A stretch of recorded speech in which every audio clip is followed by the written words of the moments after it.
வாலிபங்கள் ஓடும் வயதாக கூடும், ஆனாலும் அன்பு மாறாதது.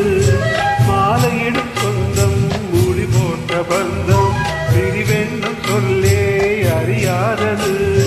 அழகான மனைவி அன்பான துணைவி அமைந்தாது பேரின்பமே. மடி மீது துயில கரசங்கள் பயில மோகங்கள் ஆரம்பமே. நல்ல மனையாடு வேண்டும் ஒரு கோடி செஞ்சுமென வீணை பாடுமே தோடி சந்தோஷ சாம்ராஜ்யமே.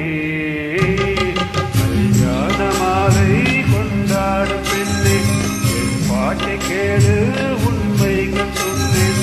துதியோடு லயம் போலவே இணையாகும் துணையாகும் சம்சார சங்கீதமே. கல்யாண மாலை கொண்டாடும் பெண்ணே என் பாட்டை கேடு